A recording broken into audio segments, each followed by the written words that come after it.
Saking seringnya dengar pejabat korupsi, lama-lama kita jadi kebal, jadi baal, tidak lagi kaget mendengar pejabat atau wakil rakyat ditangkap KPK. Oleh karenanya, ketika membaca berita ada Gubernur Papua Lukas NMB ditetapkan sebagai tersangka atas dugaan menerima suap dan gratifikasi terkait proyek di daerah Papua, reaksi kebanyakan dari kita ya mungkin biasa-biasa aja, nggak ada yang baru. Tapi begitu membaca bahwa ada setoran tunai lebih dari 500 miliar rupiah yang diduga disalurkan oleh Lukas NMB ke kasino di Singapura, wah, kasus ini jadi menarik untuk disimak lebih lanjut. Setahu saya kasino itu belum bisa ya buat nabung atau investasi. Jadi kalau Gubernur Lukas bisa main judi di kasino dengan nilai sefantastis itu, lebih dari 1,5 triliun rupiah, berapa banyak uang yang dia miliki?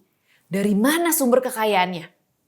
Penjelasan kuasa hukum Lukas NMB agak maksa dan kurang nyambung. Kata dia, Lukas ini memang orang kaya dan sudah 20 tahun menjabat sebagai pejabat publik di daerah yang kaya. Iya sih, betul. Papua itu memang provinsi yang amat kaya dengan sumber daya mineral logam seperti tembaga, emas, dan perak. Tapi ironisnya hingga saat ini Papua masih tercatat sebagai provinsi dengan tingkat kemiskinan tertinggi di Indonesia. Lukas NMB sendiri berasal dari keluarga yang sangat sederhana di sebuah desa. Namanya Desa Timoramo di Kabupaten Tolikara. Lukas tumbuh besar di daerah pegunungan yang terpencil, dikelilingi hutan dengan fasilitas pendidikan dan kesehatan yang sangat terbatas. Itu sebabnya begitu lulus SD, Lukas kecil sampai harus merantau ke Sentani agar bisa melanjutkan SMP di sekolah yang lebih baik. Usai kuliah, Lukas diterima sebagai PNS dan dimulailah karir Lukas sebagai birokrat. Lalu jadi wakil bupati, naik jadi bupati, naik lagi jadi gubernur. Sebenarnya perjalanan Lukas ini mengesankan. Dari bukan siapa-siapa, lalu bisa jadi orang nomor 1 di Papua. Tapi kata orang, harta dan tahta memang godaan terbesar setiap manusia. Kalau kata Abraham Lincoln, banyak orang bisa tahan dengan kesengsaraan. Tapi kalau mau mengetahui karakter seseorang, beri dia kekuasaan.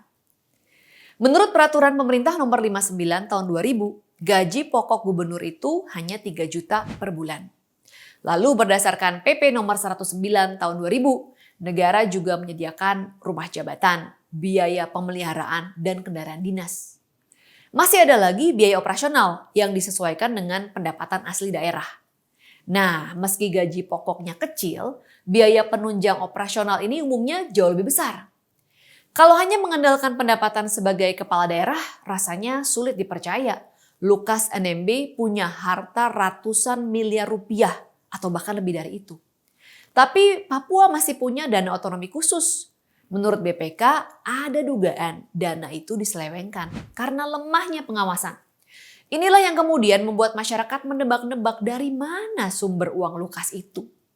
Menurut Menko Polhukam Mahfud MD, Lukas ini juga tersangkut kasus korupsi lainnya. Misalnya kasus dana operasional pimpinan, pengelolaan PON, dan pencucian uang yang nilainya juga ratusan miliar rupiah. Lukas NMB sebenarnya hanya satu contoh saja.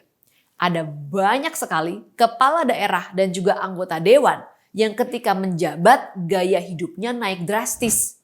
Pejabat itu bukannya nggak boleh kaya, tapi yang penting asal kekayaan itu harus bisa dipertanggungjawabkan. Bukan uang dari hasil korupsi atau gratifikasi.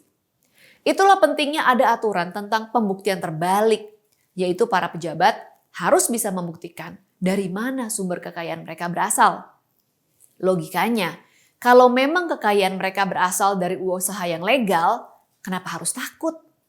Tapi cita-cita seperti itu sulit diwujudkan nampaknya. Soalnya yang bikin peraturan kan politisi itu sendiri.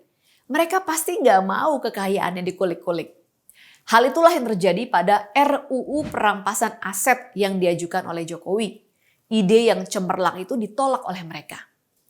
Kalau begini ceritanya, ya kapan Indonesia bisa bebas dari korupsi? Banyak celah hukum yang bisa dimanfaatkan koruptor. Koruptor itu gak takut sama penjara. Mereka hanya takut kalau jadi miskin.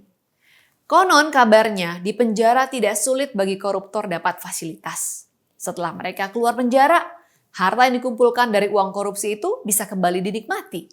Pelakunya tidak akan jerak, justru mereka akan lebih terlatih dan semakin canggih untuk menghindari endusan KPK. Kita akhiri Sis Grace on Mic kali ini, berjumpa lagi di Sis Grace on Mic selanjutnya.